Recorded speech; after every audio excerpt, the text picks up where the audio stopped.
രൗദ്രഭാവമുള്ള പ്രതിഷ്ഠ ആരാധിക്കപ്പെടുന്ന ദേവീക്ഷേത്രങ്ങളിലെ ഉത്സവങ്ങളോടനുബന്ധിച്ച് നടക്കുന്ന ചടങ്ങാണ് കളങ്കാവൽ.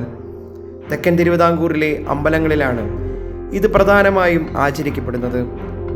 ആറ്റുകാൽ, വെള്ളായണി, പാച്ചല്ലൂർ എന്നിവയാണ് ഈ ചടങ്ങ് ആചരിക്കുന്ന ക്ഷേത്രങ്ങളിൽ ചിലത്. ദേവി അസുരനെ നിഗ്രഹിക്കുന്നതിൻ്റെ പ്രതീകാത്മക ചടങ്ങാണിത്. ദേവി ദാരികനെ അഥവാ അസുരനെ തേടി നടക്കുന്നതാണ് ഈ ചടങ്ങിൻ്റെ അർത്ഥം. ഒടുവിൽ ദാരികൻ ഭദ്രകാളിയാൽ നിഗ്രഹിക്കപ്പെടും. നവാഗതനായ ജിതിൻ കെ ജോസ് സംവിധാനം ചെയ്യുന്ന കളങ്കാവൽ എന്ന സിനിമ റിലീസിനോടടുക്കുകയാണ്.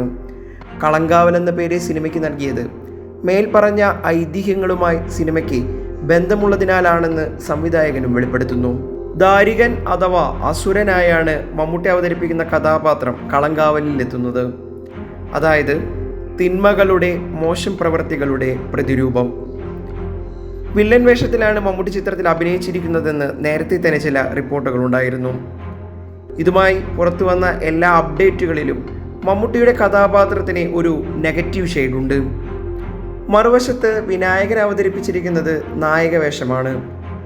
അസുരനെ നിഗ്രഹിക്കാൻ വരുന്ന ഭദ്രകാളിക്ക് സമം. സിനിമയിൽ പോലീസ് വേഷമാണ് വിനായകൻ്റേത്. സിനിമയുടെ അവസാനം മമ്മൂട്ടിയുടെ കഥാപാത്രത്തിന് മേൽ വിനായകൻ്റെ കഥാപാത്രം വിജയം നേടുന്നതായിരിക്കും കഥയെന്ന് പ്രേക്ഷകർ ഊഹിക്കുന്നു. അതോടൊപ്പം ദക്ഷിണേന്ത്യയിൽ വലിയ കോലിളക്കം സൃഷ്ടിച്ച കുപ്രസിദ്ധ കുറ്റവാളി സയനൈഡ് മോഹൻ്റെ കഥയാണ് സിനിമയുടെ ഉള്ളടക്കമെന്ന റിപ്പോർട്ടുകളും പുറത്തു വരുന്നുണ്ട്. സയനൈഡ് മോഹൻ്റെ ക്രൂരതകളുടെ കഥ കളങ്കാവൽ എന്ന ചടങ്ങുമായി ബ്ലെൻഡ് ചെയ്തായിരിക്കും ചിത്രത്തിൽ അവതരിപ്പിച്ചിരിക്കുന്നതെന്നാണ് വിവരം.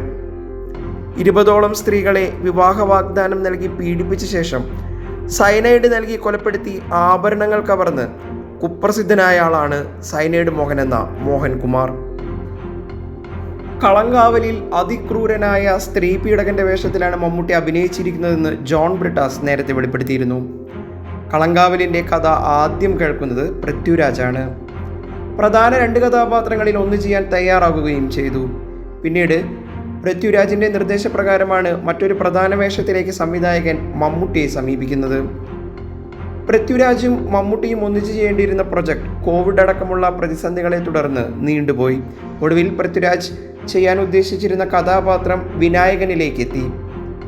മമ്മൂട്ടിയുടെ നിർദ്ദേശപ്രകാരമാണ് വിനായകൻ ഈ സിനിമയുടെ ഭാഗമാകുന്നത്. മമ്മൂട്ടി കമ്പനി നിർമ്മിക്കുന്ന 7ാമത്തെ ചിത്രം കൂടിയാണ് കളങ്കാവൽ.